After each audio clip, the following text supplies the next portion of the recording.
ವೀಕ್ಷಕರೇ ನಮಸ್ಕಾರ. ನಾನು ನಿಮ್ಮ ನಾಗರಾಜ್ ಚೋಳೂರು, ಪ್ರಖ್ಯಾತ ಜ್ಯೋತಿಷಿ, ವಾಸ್ತು ಹಾಗೂ ಸಂಖ್ಯಾಶಾಸ್ತ್ರಜ್ಞರು ಮಾತನಾಡ್ತಾ ಇರ್ತಕ್ಕಂಥದ್ದು. ವೀಕ್ಷಕರೇ, ಇವತ್ತಿನ ಸಂಚಿಕೆಯಲ್ಲಿ ಕಟಕ ರಾಶಿಯವರ 2026 ಹೊಸ ವರ್ಷದ ಭವಿಷ್ಯ ಫಲಾಫಲಗಳು ಮತ್ತು ಪರಿಹಾರಗಳ ಬಗ್ಗೆ ತಿಳಿಸ್ಕೊಡ್ತಾ ಇದ್ದೀನಿ. ಕಟಕ ರಾಶಿಯವರಿಗೆ ಹೊಸ ವರ್ಷದ ಶುಭಾಶಯಗಳು. ಈ ವರ್ಷ ನಿಮ್ಮ ಆಸೆ, ಅಭಿಲಾಷೆ, ಆಕಾಂಕ್ಷೆಗಳೆಲ್ಲ ಈಡೇರಲಿ ಅಂತೇಳಿ ದೇವರಲ್ಲಿ ಪ್ರಾರ್ಥನೆ ಮಾಡ್ಕೊತೀವಿ. ಕಟಕ ರಾಶಿಯವರಿಗೆ ಈಗ ನಡೀತಾ ಇರ್ತಕ್ಕಂಥ ಸಮಯ ತುಂಬ ಬ್ಯಾಡ್ ಟೈಮ್, ಕೆಟ್ಟ ಸಮಯ.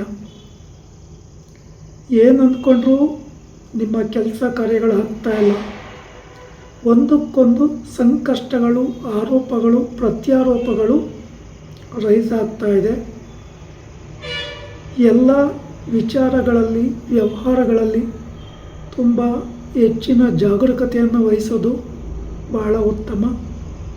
ಹಣಕಾಸಿನ ಸಮಸ್ಯೆ ಹೆಚ್ಚಾಗಿ ಕಂಡುಬರುವ ಸಾಧ್ಯತೆ ಇದೆ. ಹಾಗೆ ಆರೋಗ್ಯಕ್ಕೆ ಸಂಬಂಧಿಸಿದ ವಿಚಾರಗಳಲ್ಲಿಯೂ ತುಂಬ ಜಾಗರೂಕತೆ ವಹಿಸೋದು ಬಹಳ ಉತ್ತಮ. ಕಟಕ ರಾಶಿಯವರಿಗೆ ಸರ್ಪದೋಷ ಇರೋದರಿಂದ, ಅಷ್ಟಮದಲ್ಲಿ ರಾಹು, 2ನೇ ಮನೆಯಲ್ಲಿ ಕೇತು ಇರೋದ್ರಿಂದ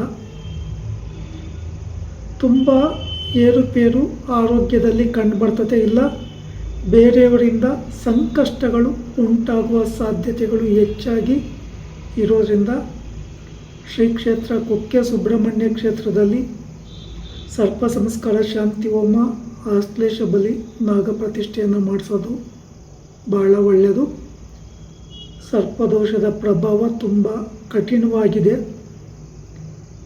ಅಲ್ಲಿಗೆ ಹೋಗಲಿಕ್ಕೆ ಸಾಧ್ಯ ಇಲ್ಲ ಅಂದರೆ ನಿಮ್ಮ ಹತ್ತಿರದಲ್ಲಿ ಸುಬ್ರಹ್ಮಣ್ಯ ದೇವಸ್ಥಾನ ಇದ್ದರೆ ಅಥವಾ ನಾಗರ ಕಲ್ಲನ್ನು ಪೂಜೆ ಮಾಡ್ತಕ್ಕಂಥ ಅವಕಾಶಗಳಿದ್ದಲ್ಲಿ ಮಂಗಳವಾರ, ಷಷ್ಠಿ, ಪಂಚಮಿ ಇರುವ ದಿವಸ ಅಥವಾ ಅಮಾವಾಸ್ಯೆ, ಪೌರ್ಣಮಿ ಅಥವಾ ಆಶ್ಲೇಷ ನಕ್ಷತ್ರ ಇರೋ ದಿನ ಶ್ರದ್ಧಾ ಭಕ್ತಿಯಿಂದ ಪೂಜೆ ಕೊಟ್ಟು ಪ್ರಾರ್ಥನೆ ಮಾಡ್ಕೊಳ್ಳಿ. ವಿಶೇಷವಾಗಿ ನಾಗರ ಕಲ್ಲಿಗೆ ಹಾಲಿನ ನೈವೇದ್ಯ ಮಾಡ್ತಕ್ಕಂಥದ್ದು, ಎಳನೀರಿನ ಅಭಿಷೇಕ ಮಾಡ್ತಕ್ಕಂಥದ್ದು, ಪಂಚಾಮೃತದ ಅಭಿಷೇಕ ಮಾಡೋದು ಬಹಳ ಉತ್ತಮ. ಎಲ್ಲ ರೀತಿಯಲ್ಲೂ ವ್ಯವಹಾರಗಳನ್ನು ಮಾಡಬೇಕಾದ್ರೆ ಪೂರ್ವಾಪಾರ ತಿಳ್ಕೊಂಡು ವ್ಯವಹಾರ ಮಾಡೋದು ಒಳ್ಳೆಯದು. ಅದೇ ರೀತಿ ಶನಿ ಭಗವಾನರು 9ನೇ ಮನೆಯಲ್ಲಿ ಸ್ಥಿತರಾಗಿರೋದ್ರಿಂದ ನೀವು ಅಂದುಕೊಂಡಂಥ ನಿರ್ದಿಷ್ಟ ಲಾಭ ಯಾವುದರಲ್ಲೂ ಸಿಗೋದಿಲ್ಲ. ಹಾಗಾಗಿ ವ್ಯವಹಾರಗಳಲ್ಲಿ ಹೆಚ್ಚಿನ ಜಾಗರೂಕತೆಯನ್ನು ವಹಿಸೋದು ಬಹಳ ಉತ್ತಮ. ಸಾಧ್ಯ ಆದರೆ ಶನಿವಾರಗಳಂದು ಶನಿ ಭಗವಾನರ ದೇವಸ್ಥಾನ ಇಲ್ಲ ಆಂಜನೇಯನ ದೇವಸ್ಥಾನ, ಅಯ್ಯಪ್ಪ ಸ್ವಾಮಿ, ಈಶ್ವರರ ದೇವಸ್ಥಾನದಲ್ಲಿ ಪೂಜೆ ಕೊಡ್ತಕ್ಕಂಥದ್ದು ಬಹಳ ಒಳ್ಳೆಯದು. ಇನ್ನು ನಿಮ್ಮ ರಾಶಿಗೆ ಗುರುಬಲ ಸಹ ಇರೋದಿಲ್ಲ. ವಿದ್ಯಾರ್ಥಿಗಳಿಗೂ ಸಹ ಗುರುಬಲ ಇಲ್ಲ. ಓದಲಿಕ್ಕೆ ಕೂತ್ಕೊಂಡ್ರೆ ಆಲಸ್ಯ ಬರ್ತತೆ, ಅಥವಾ ಓದಿದ್ದು ಮನಸ್ಸಿನಲ್ಲಿ ಉಳಿಯೋದಿಲ್ಲ, ಅಥವಾ ಸಮಯದಲ್ಲಿ ಮರ್ತೋಗ್ತಕ್ಕಂಥ ಸಾಧ್ಯತೆಗಳು ಹೆಚ್ಚಾಗಿ ಇರ್ತದೆ. ಇನ್ನು ಈ ಗುರುಬಲ ಇಲ್ಲದೇ ಇರುವಾಗ ಹಣಕಾಸಿನ ಸಮಸ್ಯೆಗಳು ಹೆಚ್ಚಾಗಿ ಕಂಡುಬರ್ತದೆ.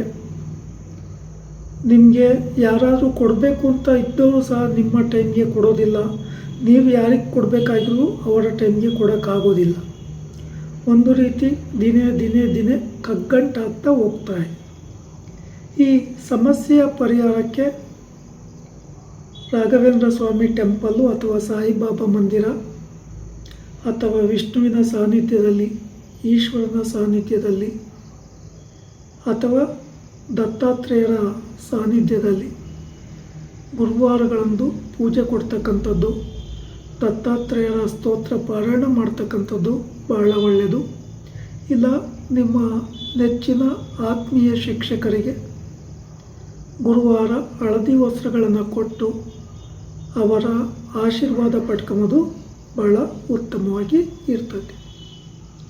ವಿಶೇಷವಾಗಿ ಈ ಸಮಯದಲ್ಲಿ ವಿವಾಹಾದಿ ಕಾರ್ಯಗಳು, ಮನೆ ಕಟ್ಟೋದಕ್ಕಾಗಲಿ, ಹೊಸ ವಾಹನಗಳನ್ನು ತೆಗೆಯೋದಕ್ಕಾಗಲಿ, ಇನ್ನಿತರೆ ಹೊಸ ವ್ಯಾಪಾರ ವ್ಯವಹಾರಗಳಿಗೆ ಉತ್ತಮವಾದಂಥ ಸಮಯ ಆಗಿರೋದಿಲ್ಲ. ಸಾಧ್ಯವಾದಷ್ಟು ಗುರುವಾರ ನಿಮಗೆ ಶುಭಪ್ರದ ಆಗಿರ್ತದೆ. ಸೋಮವಾರವೂ ಶುಭಪ್ರದವಾಗಿರ್ತದೆ. ಈ ದಿನಗಳಲ್ಲಿ ನಿಮಗೆ ಸಂಬಂಧಿಸಿದ ಕೆಲಸ ಕಾರ್ಯಗಳನ್ನು ಮಾಡೋದು ಬಹಳ ಉತ್ತಮ. ದೇವಿ ದೇವಸ್ಥಾನಗಳಲ್ಲಿಯೂ ಸಹ ಪೂಜೆ ಕೊಟ್ಟು ಶ್ರದ್ಧಾ ಭಕ್ತಿಯಿಂದ ಪ್ರಾರ್ಥನೆ ಮಾಡಿಕೊಳ್ಳಿ. ಯಾವುದೇ ವಿಚಾರಗಳಿಗೆ ದುಡುಕಿ ಗಡಿಬಿಡಿಯ ನಿರ್ಧಾರಗಳನ್ನು ತೆಗೆದುಕೊಂಡು ವ್ಯವಹಾರಗಳನ್ನು ಮಾಡಲಿಕ್ಕೆ ಹೋಗಬೇಡಿ. ಹೆಚ್ಚಾಗಿ ಗುರುವಾರಗಳಂದು ವಿಷ್ಣುವಿನ ಸಾನ್ನಿಧ್ಯದಲ್ಲಿ ಬಿಲ್ವಪತ್ರೆ, ತುಳಸಿ ಪತ್ರೆಯನ್ನು ಅರ್ಪಣೆ ಮಾಡಿ ಪೂಜೆ ಕೊಡೋದು ಬಹಳ ಉತ್ತಮ. ಅನುಕೂಲವಾದಾಗಲೆಲ್ಲ ಓಂ ನಮಃ ಶಿವಾಯ ಪಂಚಾಕ್ಷರಿ ಮಂತ್ರವನ್ನು ಜಪಿಸೋದು ಬಹಳ ಒಳ್ಳೆಯದು. ವೀಕ್ಷಕರೇ, ಈ ವಿಡಿಯೋ ಇಷ್ಟ ಆಯಿತು ಅಂದರೆ ಲೈಕ್ ಮಾಡಿ, ಶೇರ್ ಮಾಡಿ, ಫಾಲೋ ಮಾಡಿ, ಆ ಲೈಕನ್ ಒತ್ತಿ, ಬೆಲ್ ಐಕನ್ ಒತ್ತಿ. ನಮಸ್ಕಾರ.